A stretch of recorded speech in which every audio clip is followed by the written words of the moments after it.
રોમેટોઇડ arthritis એટલે કે સાંધિયાવાની સમસ્યામાં આયુર્વેદની પંચકર્મ સારવાર કેટલું ઝડપથી પરિણામ આપે છે એના વિશે આપણે જે છે આજે પ્રિયંકાબેન સાથે વાત કરશું. જય સ્વામિનારાયણ પ્રિયંકાબેન. જય સ્વામિનારાયણ. પ્રિયંકાબેન, તમે ક્યાંથી આવો છો? હું નૈરોબી કેન્યાથી આવો છો. અને તમને જે છે એ શું સમસ્યા હતી?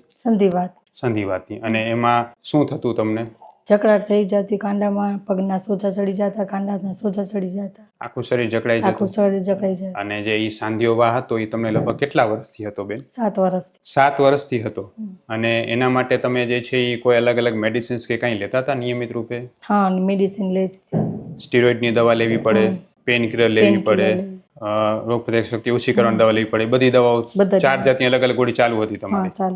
અને એ તમે લગભગ કેટલા વર્ષથી લ્યો છો બેન? 7 વર્ષ. 7 વર્ષથી. અને તમે લગભગ કેટલા આપણે અલગ અલગ ડોક્ટરને મળ્યા હશું? બે ડોક્ટરને મળીશું. તો બંને શું તમને નિદાન આપ્યું? બસ કાયમ દવા લેવાની છે. જેમ ડાયાબિટીસની દવા લેવી એમ તમારે આ દવા કાયમ લેવી પડશે. દવાથી તમને શરીરમાં શું થતું બેન? પેન કિલર આપે એટલે ગરમ લાગે, વજન વધતું જાય, શરીર ફૂલી જાય છે. હા, બરાબર છે. અને લગભગ 7 વર્ષમાં તમારું કેટલું વજન વધી ગયું હશે બેન આશરે? બહુ વધી ગયું, 30 કિલો વજન વધી ગયું.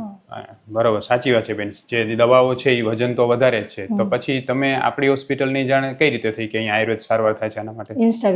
ઇન્સ્ટાગ્રામમાં તમે વિડીયોઝ જોયા હતા? તો બેન તમે અહીંયા આવ્યા, આપણે સીધું જ પંચકર્મ સારવાર શરૂ કરી કારણ કે તમારી પાસે ટાઈમ નહોતો વધારે, બરાબર છે? તમે તરત પાછા નૈરોબી રિટર્ન થવાના હતા. કેવું લાગ્યું બેન 7 દિવસની પંચકર્મ સારવાર? બહુ સારું લાગ્યું. એમાં 50% ફરફાર પડી ગયો છે. સરસ. 50% ઓછું થઈ ગયું છે. પેલા કેવો દુખાવો રહેતો ને હવે કેવો છે? પેલા જકડાટ ને સવારે ઉઠી ત્યારે રેતી, પગ ન મુકાતો બધું થાય છે પંચકર્મ કર્યા બાદ. પંચકર્મ પછી હવે આરામથી ઉઠી શકો છો? હા, આરામથી ઉઠી શકું છું. સોજા ઘટી ગયા છે. અને કામકાજ કરવામાં કેવી સ્ફૂર્તિ લાગે છે? સારું લાગે છે. અને બેન તમે જે પ્રોબ્લેમ ફેસ કરતા હતા કે જ્યારે સવારે ઉઠો ત્યારે એકદમ સ્ટીફ હોય, બધા શરીરમાં સોજા લાગે, દુખાવો કેટલો લાગતો તમે એ સમયે? બહુ લાગતો. તમે પેન કિલર ને સ્ટીરોઇડ્સ લેતા તોય તમને દુખાવો ઓછો નતો થતો? દુખાવો ઓછો નતો થતો. રોજ 4 ગોળી લેવી પડે? રોજ લેવી પડે. બરાબર. તો આપણે જે 7 દિવસ પંચકર્મ કર્યું એમાં દુખાવો 50% ઘટ્યો? હા, 50% ઘટી ગયું. હવે હાલવામાં કેવું લાગે? બરાબર લાગે છે. સવારે ઉઠીને તરત હાલી શકો? હા, હાલી શકીએ. પેલા કેવું રહેતું? સવારે ઉઠીને આમ ધીમે, જાણે આપણે મોટી ઉંમરના લોકો ધીમે ધીમે તો એવું હાલવું પડે? હા. પછી જેમ ઠંડક વધે એમ દુખાવો બહુ વધી જતો? હા, ઠંડકથી દુખાવો. બરાબર છે. અને તમારું જે જોઈન્ટની સ્ટીફનેસ હતી એ કેટલી, આમ અકડ કેટલું રહેતી, એમ કામકાજ કરવામાં કેટલી મુશ્કેલ રહેતી? બહુ અકડ રહેતી. કામ ન કરી શકતા? સવારે ઉઠીને કઈ ગ્લાસ પકડો પાણીનો કે પકડી શકો? ના, વજન ન ઉપાડી શકું. જરાય નહીં એમ ને? ને હવે બરોબર છે. હવે આરામથી સવારે ઉઠીને કામકાજ કરી શકો છો?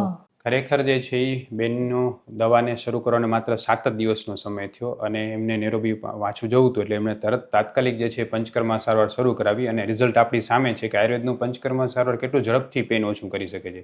જે પેન કિલર સતત લેવા છતાં પણ દુખાવો ઓછો ન થતો હોય, સ્ટીરોઇડ લેવા છતાં પણ દુખાવો ઓછો ન થતો હોય, રોગ પ્રતિકારક શક્તિ દબાવવાની દવા લેવા છતાં પણ દુખાવો ઓછો ન થતો હોય, એ પંચકર્મ સારવારથી માત્ર 7 દિવસમાં 50% ઘટી ગયો.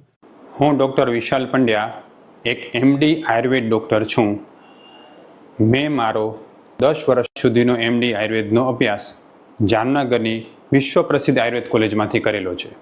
2011થી એટલે કે છેલ્લા 13 વર્ષથી હું ગાંધીધામ કચ્છ ખાતે NABH માન્યતા પ્રાપ્ત પંચકર્મ આયુર્વેદ હોસ્પિટલ ચલાવું છું. અમે લોકોએ આયુર્વેદ સારવારથી હજારો દર્દીને સાજા કર્યા છે. તેના વિડીયો રિવ્યૂ અમારા આ જ ફેસબુક, ઇન્સ્ટાગ્રામ કે યુટ્યુબ ચેનલ ઉપર છે, જે જરૂર જોવા અને જાણો કે કેવા જૂના રોગો કેટલા ઝડપથી સાજા થયા છે. અમે 2 રીતે સારવાર કરતા હોઈએ છીએ.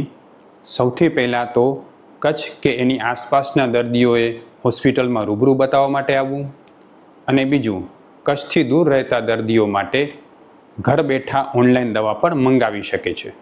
વધુ માહિતી માટે નીચેના નંબર ઉપર હાય લખીને વોટ્સએપ કરો એટલે તમને ફીસ કેટલી છે, કોર્સ કેટલો કરવો પડશે વગેરે માહિતી વોટ્સએપમાં મોકલી આપશું.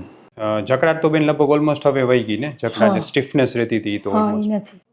બેન તમને ક્યારે એવું લાગ્યું હતું કે પંચકર્મથી એટલું ઝડપથી સારું થશે? તમને એટલો અનુભવ હતો એમ? કેમ એટલો બધો ફેથ થઈ ગયો તમને આયુર્વેદ ઉપર? વિડીયો જોયા એના ઉપરથી તમને એમ થયું એમ ને કે પંચકર્મથી એમાં ફાયદો થશે? તો જેમ વિડીયોમાં બધા પેશન્ટને સારું લાગતું એટલું તમને સારું લાગ્યું ને? તમને એમ થયું ને કે નૈરોબીથી આવ્યા તો હેરાન નથી થયા? પંચકર્મમાં ક્યારેક નબળાઈ થાક કે એવું કઈ લાગ્યું બેન તમને?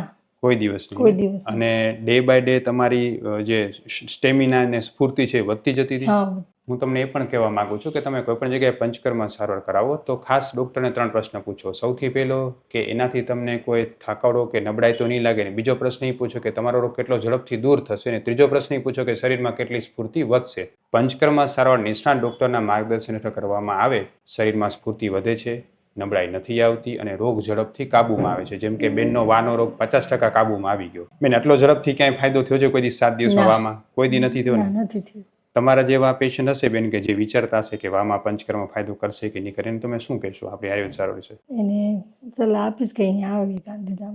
બરાબર છે. અને બેન તમારો જે આ વિડીયો છે એ લોકોને આયુર્વેદમાં શ્રદ્ધા વધે, વાવાળા પેશન્ટ એમ થાય કે આયુર્વેદથી ફાયદો થાય છે, એના માટે આપણે ઇન્સ્ટાગ્રામ, યુટ્યુબ વિડીયો મૂકી શકીએ. હા જય સ્વામિનારાયણ બેન. જય સ્વામિનારાયણ.